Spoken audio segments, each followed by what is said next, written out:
Magandang araw muli sa ating mga kababayan from Luzon, Visayas, and Mindanao. At syempre saan mang sulok ng mundo. So shout out lang sa mga sumusuporta sa ating Munting Tinig channel. Naway hindi kayo magsawa na sumubaybay, sumuporta at kumalinga dito po sa ating ipinaglalaban. Okay? Na kung saan ay pinapaabot po natin sa mga mamamayan ang tamang balita at hindi po mga kasinungalingan katulad po ng mga ginagawa ng mga gustong pabagsakin ang ating mahal na Pangulo na gusto pong iupo ang wala namang kwenta at walang kalatoy-latoy na pangalawang Pangulo. Okay? So sa punto na ito, saan man kayo naroroon, na sulok ng mundo at ng Pilipinas, naway na sa mabuti kayong kalagayan. Okay, advance Merry Christmas sa inyong lahat. So, sa punto na ito, pag-usapan natin ang bagong pahayag ng ating mahal na Pangulo at ito po ay good news. Kapagkat sa kabila ng usapin ng korupsyon, hindi po natitinag ang Marcos administration para panagutin ang mga sindikato, mga kawatan sa gobyerno, mga suwail, lapastangan, balahura na mga opisyal ng gobyerno na kung saan ay nagnakaw at nagwaldas ng pera ng taong bayan. So, sa pahayag po ng ating mahal na Pangulong Bongbong Marcos, mga kamunting tinig, sinabi na po dito na baka mamaya hindi naman ito tanggapin ng mga DDS kasi alam mo naman ng mga Duterte Dayhad supporters, ang bububoy, ang hihina ng kanilang mga utak.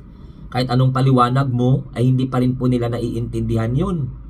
Kasi akala nila siguro ang gobyerno ay parang laro-laro lang.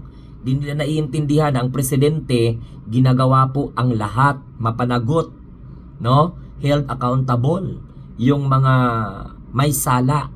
Okay?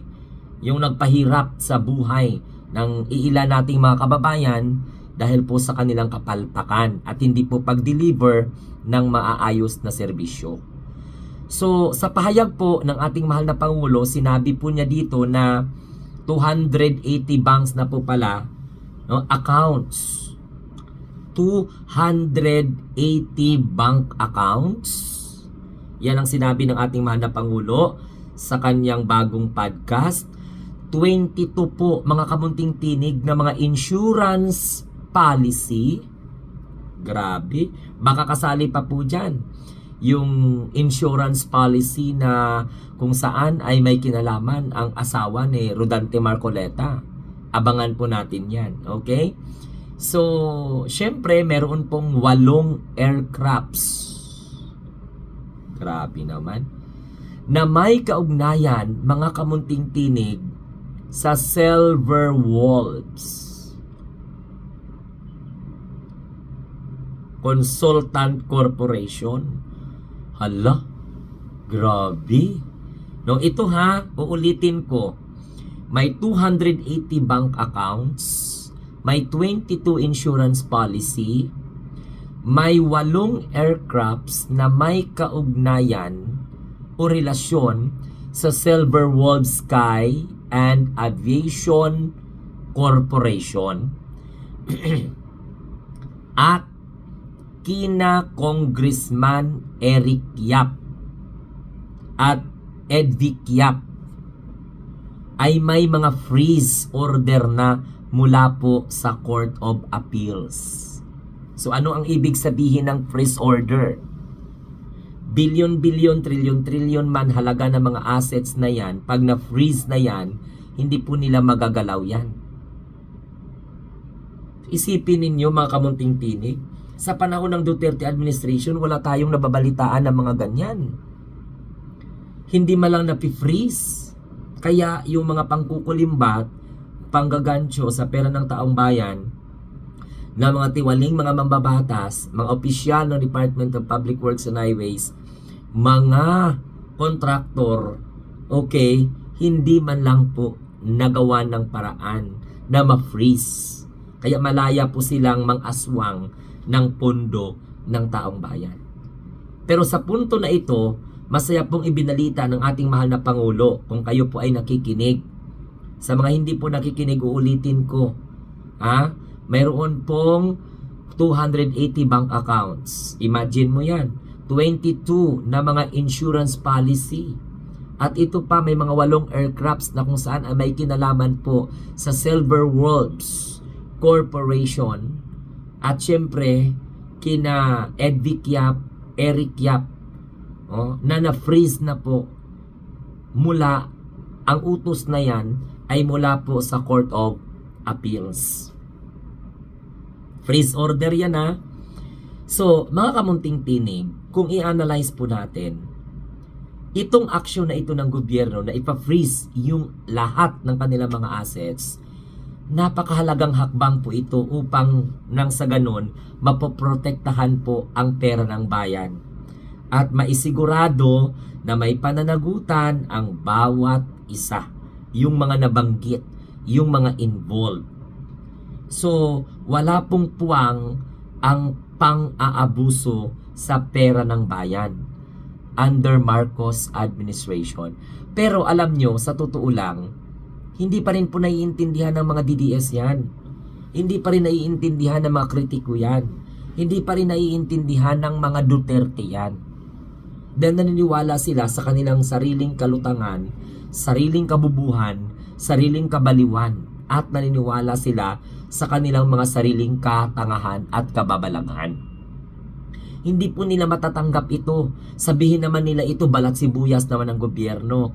Sabihin naman ito selective justice na naman. Ganun ka karta. Ganun ka walang kwenta ang laman ng kanilang mga utak. So ano po ang ibig sabihin kapag ganito po ang mga mangyayari? Malinaw naman po. Sinabi ko naman po sa una kong mga statement. No?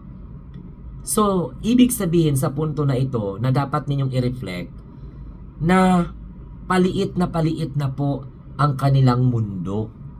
Ang mga kurap, paliit ng paliit. Tandaan po ninyo, hindi DPWH lang po ang tututukan ng gobyerno.